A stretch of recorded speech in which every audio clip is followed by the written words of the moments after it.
Good afternoon, you ruddy lovely people. How are we all doing on this fine? Well, it's not actually a fine Saturday afternoon. It's pretty grotty where I am. So I hope the weather is better wherever you are in the world watching this video from. Hope you're all having a great weekend, spending it with those that you love. And you're all very welcome along to your match preview for tomorrow's game on Super Sunday. It's not much of a Super Sunday, is it? Tottenham versus Man United. Both teams have been horrific so far this season.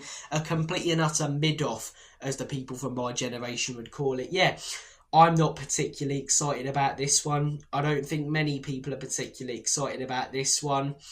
Spurs YouTubers, as I say, ones who need the clicks, ones who are ultra positive, Sky Sports pundits, they'll try and hype this up as a massive clash, a big six clash. Both teams need a win. Whoever wins this is not going to change their season around, is it? It's 3 points that means nothing. Maybe you move from 14th up to 13th or 13th up to 12th. Ooh, really, really overachieving. Look, both clubs have been a shambles this season. Both have been a pile of pygmy hippo feces. Performances haven't been good enough. Both fan bases are restless and are losing their heads, as I say, with managers, players, owners.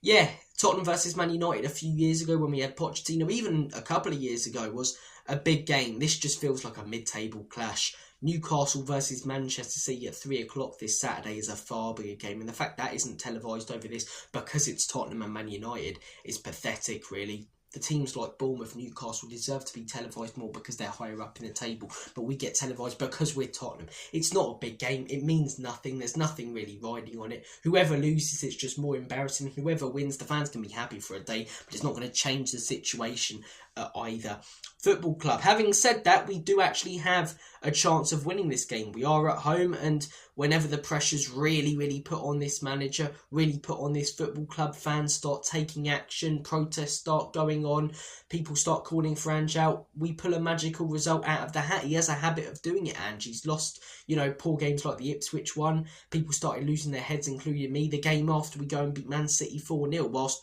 we haven't necessarily done that over the last few months. We were inconsistent at the beginning of the season. Now we're consistently bad. It could happen, and Man United are just as inconsistent as us. You don't know what they're going to do. I watched them a month ago. They turned up at Liverpool with a better team. Should have won. Maguire should have given them all 3 points in that game. Yet, as I say, the next week you'll watch them lose to some rubbish, I don't know, like no disrespect to Crystal Palace or someone lower in the table. It's just like both teams are a shadow of their former selves.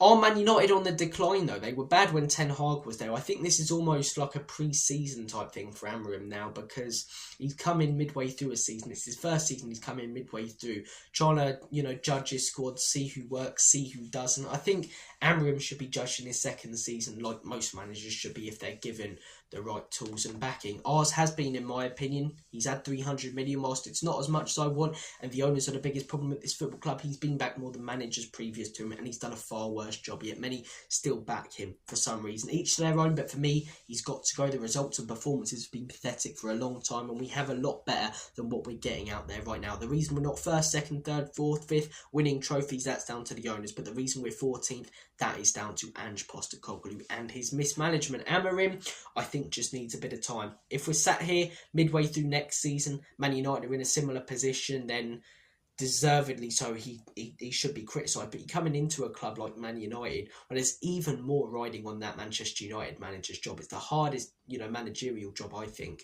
in the world. Well, no, Real Madrid, to be fair. So second, I'd say, because of the pressure and the history of Man United. So you're coming in, Ten Hag's just, literally left the club in a horrific state. Fans are restless. You've got Ineos, budget cuts, people being sacked, Man United scrimping, the stadium falling apart. You've got a lot to deal with. And as I say, I think he just needs a little bit of time. Whereas Ange Postecoglou has had that time, for me, he hasn't quite worked. I think Amorim's a better manager than Ange. I would take him over Ange all day because he adapts. I think he plays a back three. It would work far better for our system. But again, we are at home, which could be an advantage this Sunday.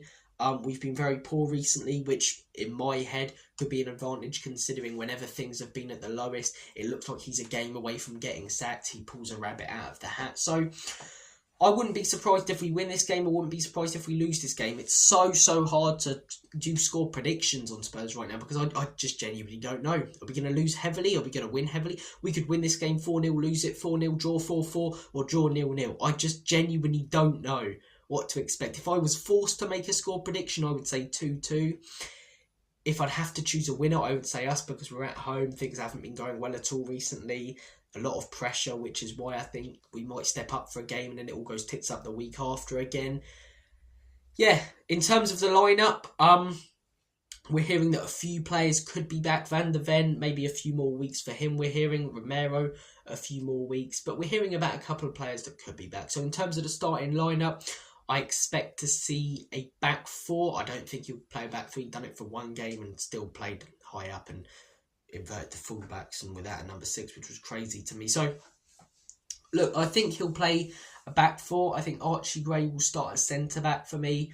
I think he probably starts next to Ben Davies. I think Pedro Porro at right back. Udoji's one of those players where there's been a bit of talk about him potentially being back. So if he is fit, I think he'll start. If not, Jed Spence. Midfield 3, genuinely, I don't know. I don't know. Maddison looks like it's going to be a bit longer for him. So Johnson's still out. I think we'll probably go with a midfield 3 of Bissouma, Bentancur and Bergvall. That would be my guess, but it could be Sarr, Bissouma, Bentancur. It could be Sarr, Bissouma, Kulusevski in there, but that would be my midfield 3. Not that I'd necessarily want, but that I predict. Front 3, I expect to see Son on the left, Matisse Tell up top, and Kulusevski on the right. That's the team I expect to see. I'd love him to adapt. I'd love him to start with the back 3. I'd love him to change things out, play Archie Gray in the 6. If a few players who were out injured are fully fit again, be fantastic to see him. But you don't want to rush players back. He made that mistake during the Chelsea game. So look, I want to hear your guys' thoughts and opinions on this game. Personally, I'm not excited for this one. I'm not going to try and pretend that I am because it might get me a few extra clicks. I think the club's a shambles. What I care a lot more about tomorrow is the movement against the ownership, the protest, see how that unfolds, and I support everyone who is preparing to protest against the ownership. So big up. If you want to hear my thoughts and opinions though on some of the stuff that's been going on in regards to the protest, check out the video yesterday. People just need to calm down, man. I mean, this Spurs YouTube community and Spurs fan base, everyone seems to be acting like petty little children. It's crazy to me. But look, take care, guys. Score prediction 2-2. I've given you my predicted lineup. What do you think the score will be? What's your lineup? It's mad, isn't it? Spurs versus Man United, a big clash a few years ago. Now a mid-table clash. Both teams, as I say, bordering on relegation rather than fighting for Europe or even titles. So, look, 2-2 is my score prediction. I'm going to say Matisse Tell scores again, and I'm going to say Kulusevski scores. And for Manchester United, I'm going to say Diallo scores. He's been playing well recently, and Bruno Fernandes is very capable of a great goal out of nowhere. So I'm going to say him. I think they'll probably start with a back 3. But at the same time, they haven't quite, the manager hasn't quite been able to instill his system into the players. So there's still some glaring issues, still some teething issues with them. We've still got teething issues a year and a half in with our system that's just not working, and he keeps persisting with. So yeah, I expect it to be a fairly entertaining game, but I don't expect the quality to be remotely good, if that makes sense. I think it'll be entertaining for the neutral and probably for Spurs and Man United fans, but I don't think there'll be much quality in this game. Many beautiful moments, great goals, classy skill, brilliant defence, and I think it will just be a bit clunky, to be honest. So yeah, comment down below your thoughts and opinions. Take care, have a good one, and as always, come on you Spurs. Enoch and Levy out. Take